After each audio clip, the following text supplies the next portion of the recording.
From the smudged ink and neon bursts of the Turnerverse comes a magazine that doesn't whisper history.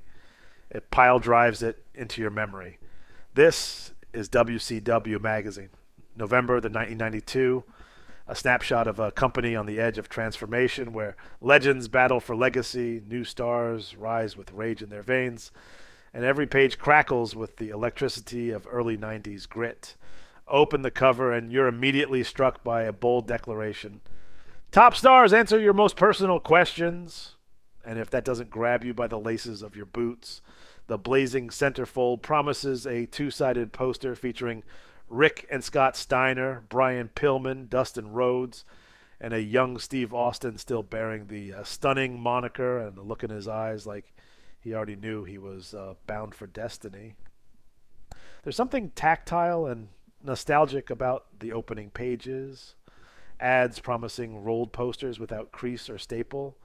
A time before everything was pixelated and disposable. You didn't just read this magazine, you kept it, you framed it, and if you were lucky, your wall bore witness to the rise of legends in 16 by 20 inches of glory. The features begin in earnest with the simmering feud between Greg the Hammer Valentine and Dustin Rhodes, a blood feud stitched in the shadow of family honor and generational vengeance. Valentine's attacks are portrayed as calculated, remorseless, and oddly personal. So personal, in fact, that the story unfolds through the eyes of Dusty Rhodes himself, haunted by VCR replays of his son's brutal ambush. It reads like a tragedy, with the Dusty frozen in horror and helplessness, watching as Valentine, backed by mercenaries like Dick Slater and the Barbarian, seeks to dismantle Dustin limb by limb. The magazine doesn't speculate why, because it knows the mystery is the money, but it frames Valentine's fixation as something darker than kayfabe, something bordering on vendetta. Then comes Jesse the Body Ventura, strutting onto the scene with a column titled Body English, and you can hear the raspy disdain in every syllable. Ventura gives his twisted praise to Arn Anderson and Bobby Eaton. Reunited and dangerous, their quiet alliance threatening to turn the tag team scene into a chessboard of violence. Ventura doesn't play nice, he never does, and he paints a picture of Eaton and Anderson not as flashy, but as brutal craftsmen who break bones for breakfast. You can smell the sweat, the taped fists, the closed-door strategy sessions. It's no accident that Ventura gives them his nod. These are the men who don't need storylines. They are the story. And then it gets eerie. Like a storm cloud creeping over a sunny southern skyline, Jake the Snake Roberts slithers into a feature-length interview that reads more like a manifesto than a profile. It's chilling. Jake speaks in riddles and symbols, in that cold whisper of a man who knows the power of stillness. He discusses his snakes not as pets, but as cohabitants, including a cobra with occasional problems and pythons who share his home like spectral roommates.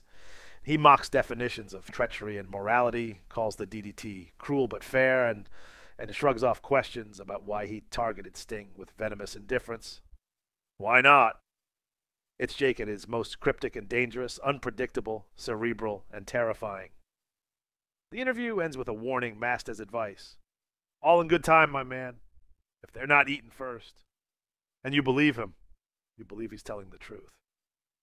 The visual storytelling is just as intense. There's a full-page spotlight on the artistic rendering of Sting by famed painter Leroy Neiman, showing a step-by-step evolution of the sketch. From pencil outline to color splash, framing Sting not as a man, but a mythic force, equal parts vigilante and icon. WCW knew exactly what they had with Sting: charisma, color, and mystery. And Neiman's art immortalizes him not in ring gear, but in mythology. Other pages tease new talent, rising tension, and the simmering rebellion bubbling under the surface of a company at war with its own direction. The magazine hints at a shift. Stars like Austin and Pillman are featured prominently, their write-ups crackling with the tone of not yet, but soon. There's even an ad pitching WCW fan club swag. Iron-on patches, t-shirts, newsletters, all soaked in early 90s fanfare. This wasn't just merch. It was initiation. There are glimpses of Ron Simmons, who recently made history as the first Black World Heavyweight champion presented not just as a wrestler, but as a symbol of breaking barriers. The weight of that moment is understated but unmistakable. An image of strength, dignity, and intensity that tells you the belt wasn't given. It was earned. The back pages are loaded with house show schedules, fan mail shoutouts, and contest entries that make you want to dig through your junk drawer for a stamp. There's also a peek into the WCW hotline, those mysterious 1-900 numbers where kayfabe lived on as a paid service, where insider news was fed to hungry kids 30 seconds at a time, and your parents yelled at the phone bill. All of this is wrapped in bold fonts, neon splashes, and layouts that feel like a steel cage match for your attention span. No wasted space, no quiet corners. Every inch of this magazine shouts.